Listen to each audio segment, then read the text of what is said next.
시편 59편은 다윗의 믹담시라고 표제어에서 소개하고 있습니다. 이 믹담시라고 하는 것은 시편 16편과 시편 56편부터 60편까지 총 6편을 믹담시로 소개하고 있습니다. 믹담이라고 하는 히브리어 단어 미크탐이라고 하는 말은 여러 가지 의미가 있습니다. 먼저 이 미크탐이라고 하는 말이 조각하다, 새기다 이런 뜻이 있습니다. 그래서 마치 돌판 같은 곳에 철필로 새겨서 적은 그런 시다 하는 뜻으로 믹담 이렇게 이름을 붙였다라고 보는 견해가 있습니다. 둘째로 이 미크탐이라고 하는 말이 금이라고 하는 히브리어 단어 케템이라는 말에서 유래했다 이렇게 보기도 합니다. 그래서 황금의 시 그런 이름이 붙어 있다고 보는 것이죠. 세 번째로는 이 미크탐이라고 하는 말이 덮다, 대속하다라고 하는 히브리어 단어 카타무라고 하는 단어에서 왔다 이렇게 봅니다.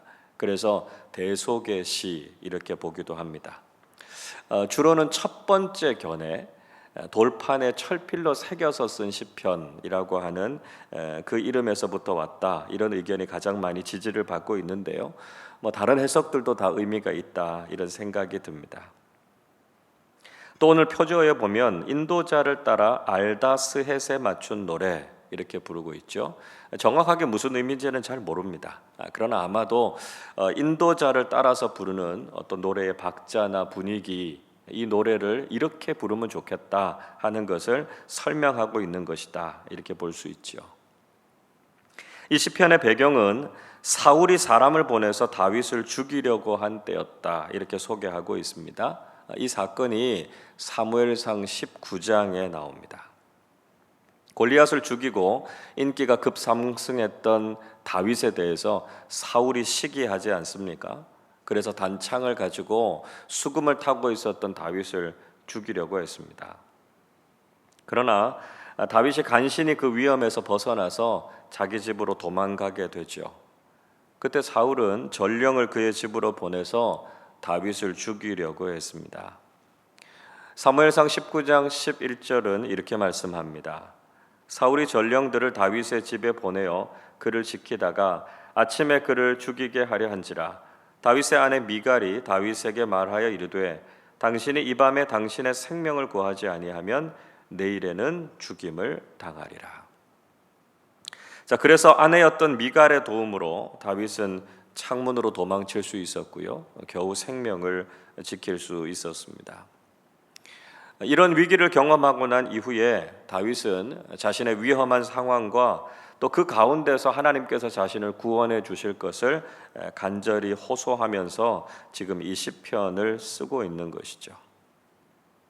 다윗은 하나님께서 자신을 원수들에게서 건져 주시기를 기도했습니다. 1절 말씀 우리 한 번 더 같이 읽어보겠습니다. 나의 하나님이여 나의 원수에게서 나를 건지시고 일어나 치려는 자에게서 나를 높이 드소서. 다윗은 하나님께서 자신을 원수의 손에서부터 건져주시기를 기도하고 있습니다.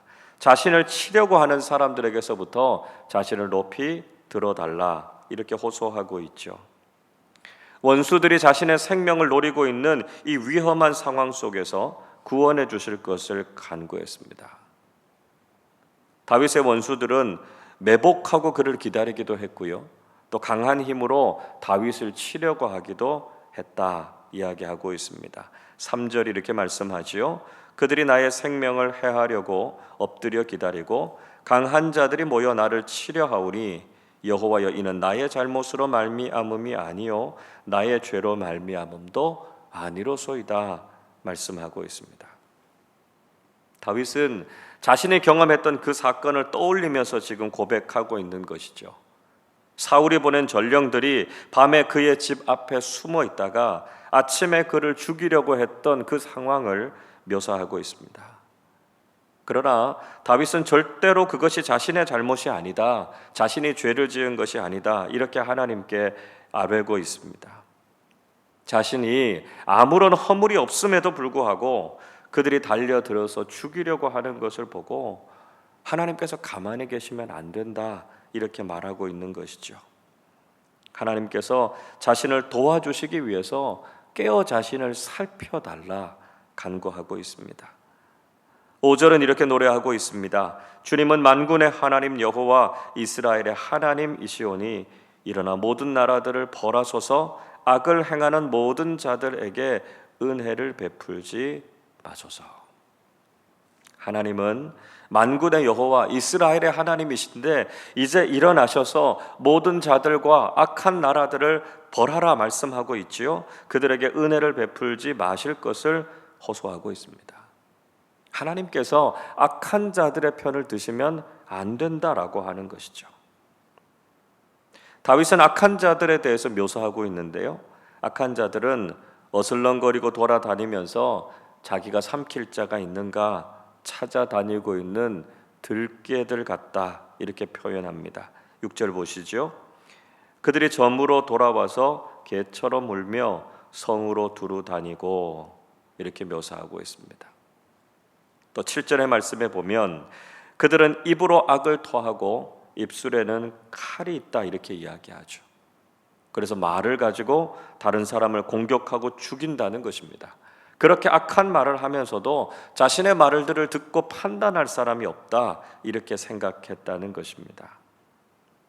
그러나 다윗은 하나님께서 그들을 심판하실 것이다 말하고 있습니다. 8절 보십시오. 여호와여 주께서 그들을 비웃으시며 모든 나라들을 조롱하시리이다. 하나님께서 그들을 비웃으시고 그 악한 나라들을 조롱하실 것이다 이야기하고 있습니다.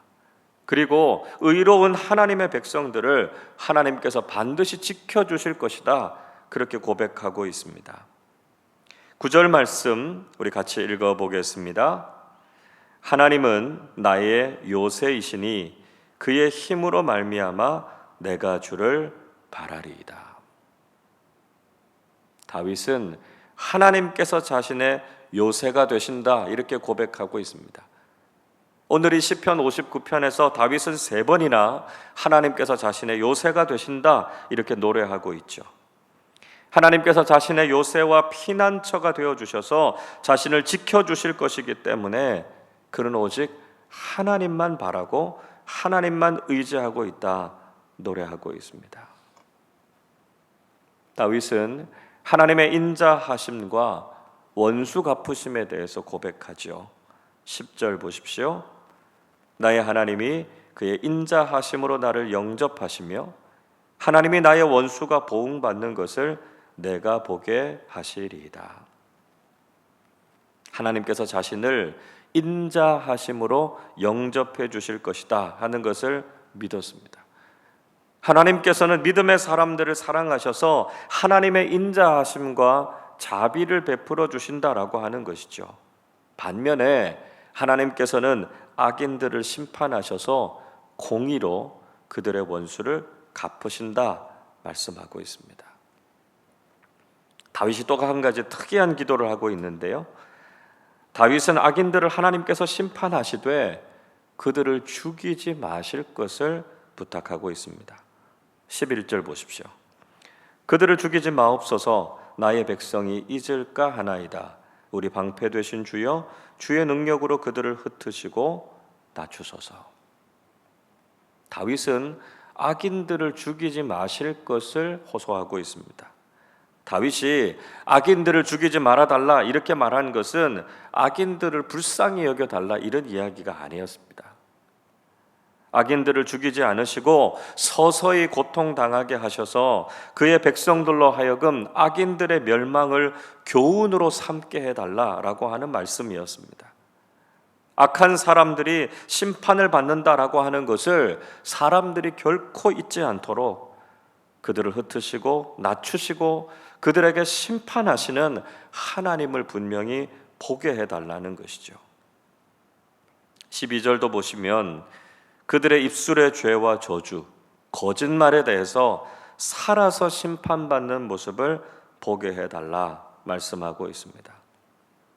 13절에서도 그들이 하나님의 진노를 받아서 소멸되기까지 하나님의 심판이 얼마나 무서운지 그리고 하나님께서 다스리신다라고 하는 것을 땅 끝까지 다 알게 해달라, 이렇게 간구하고 있습니다.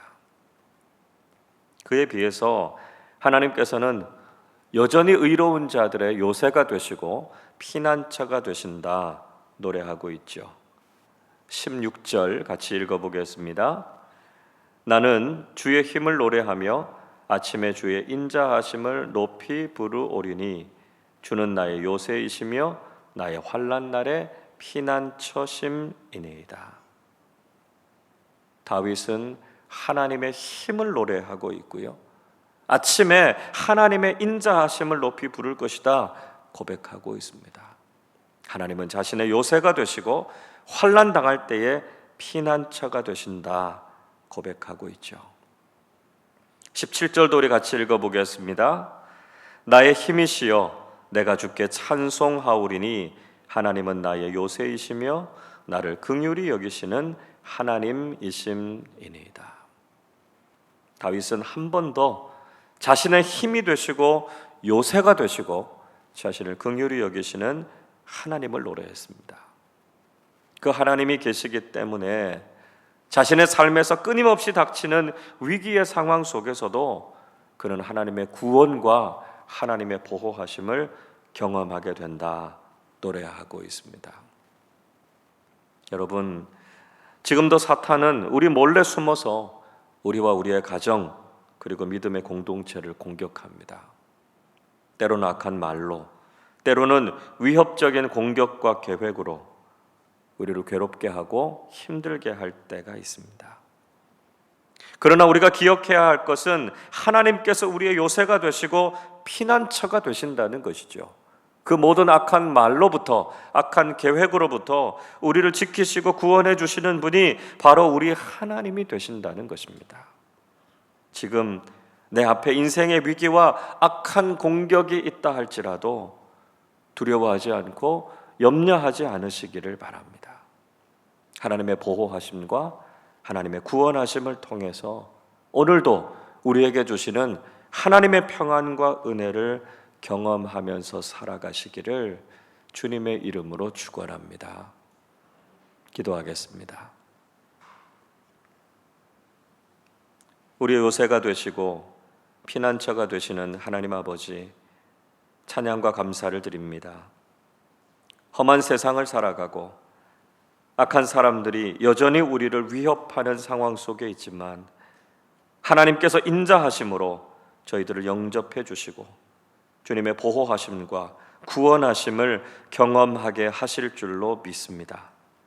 거짓된 말과 악한 행동으로 우리를 무너뜨리려고 하는 모든 일들을 막아주시고 하나님께서 공평과 정의로 심판해 주셔서 하나님의 다스리심을 경험하게 해 주옵소서. 우리가 새벽마다 기도할 때 우리 마음의 슬픔과 염려가 다 사라지게 하여 주시고 주님이 주시는 기쁨과 평안이 가득하게 해 주옵소서. 오늘도 믿음으로 걸어가는 저희들의 삶 속에 하나님의 인자하심과 자비하심을 경험하는 귀한 하루 되게 하여 주옵소서. 감사드리며 우리 주님 예수 그리스도의 이름으로 기도하옵나이다. 아멘.